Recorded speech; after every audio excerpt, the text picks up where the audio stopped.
Hello and welcome to The Blank Potato. This horror story is uploaded by Reddit user Doc Hans.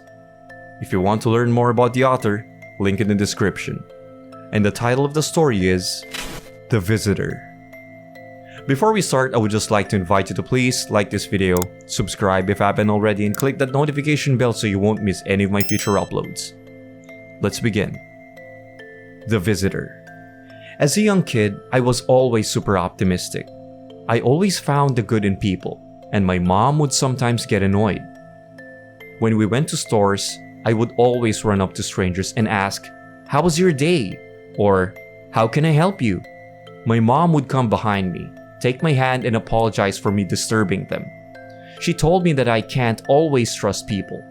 I wish I had believed her. I was 8 years old when one night I woke up. I wasn't scared of the dark, but I wouldn't lie if I said a random thud didn't startle me. I flipped the light switch right next to my bed, revealing a woman in my room. It scared me, and as I had no idea who she was, I almost began to scream if she didn't cover my mouth. She put a finger over her mouth. Despite being afraid, I looked at her. She couldn't have been older than 16 and was really pretty. She removed her hand from my mouth, and I couldn't help but feel she was a friend. I mean, if she wanted to hurt me, she could have. I asked, "Who are you?" She quietly answers, "My name is Hannah." We talked for a while, and she asked me how old I was, where I went to school, and about my mom. After a while, I wondered if I could show her my Lego set, to which she smiled and said, "Of course." She even offered me some of her Pepsi, which tasted a little funny, but it was still excellent. I started to really like her and enjoyed her company. After a while, she looked at her watch and stared at it. As she did, a tear fell down from her face. I asked her, "Hannah, are you okay?" She wiped her tear and said no. I felt terrible for her.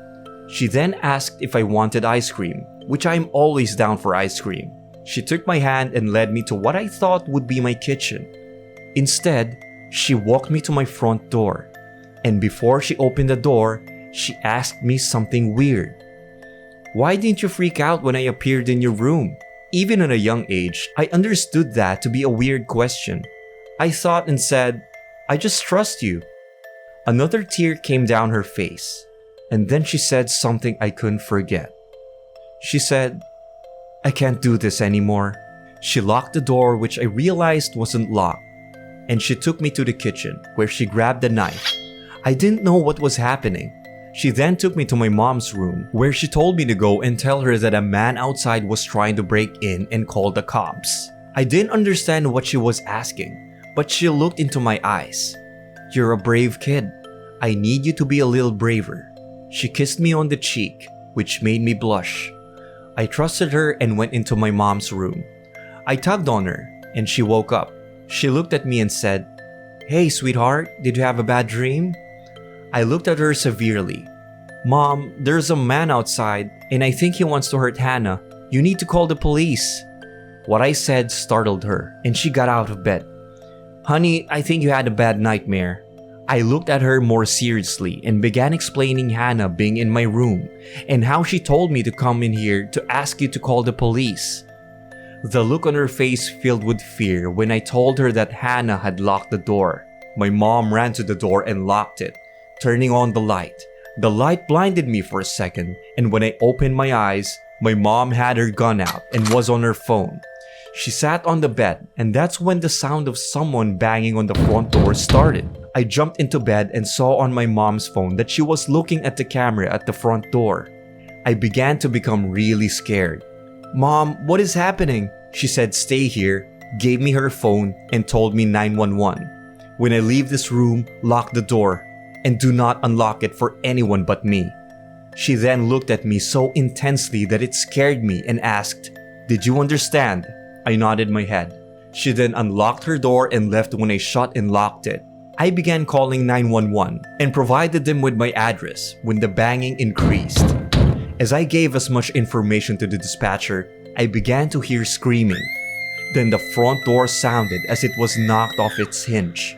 and more screams followed by a gunshot emerged. I tried hard to stay on the line, but I started to feel tired and weak, and as I closed my eyes, everything faded. When I woke up, I was in a hospital. I looked for my mom, but she wasn't there. Instead, there was a police officer.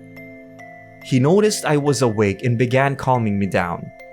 He asked me to tell him what I remembered, and I started explaining everything I could. After I did, he thanked me for my time and left. And right after, my mom entered. She kissed me on my forehead. I asked her what happened, and she said she would explain more as I got older. But for now, she explained a bad man was trying to hurt my friend Hannah, and she stopped him. I learned that I passed out for 3 days. Even weirder, after I got out of the hospital, I learned that Hannah would come live with us for the time being. It was nice having her around. She became an older sister to me and helped my mom out. I could tell Hannah had a hard time as she had more nightmares than I did and had to see many doctors. After a year, I finally asked my mom what had happened that night, and she refused to tell me. So I went to Hannah. What she said scared me and made me feel happy that she was my friend that night. She said my mom shot at him when the evil man entered the house, but missed and stabbed her. When he started to head to the room I was in, Hannah attacked him and stopped him. She then helped my mom when the police arrived on the scene. When she looked down, I asked why I fell asleep and said, "I spiked your drink and was initially helping the man kidnapping you." The end. If you enjoyed that story, feel free to hit that like button and subscribe if you haven't already. And click one of the videos right here if you want more horror stories like that. And as usual, I'll see you again next time.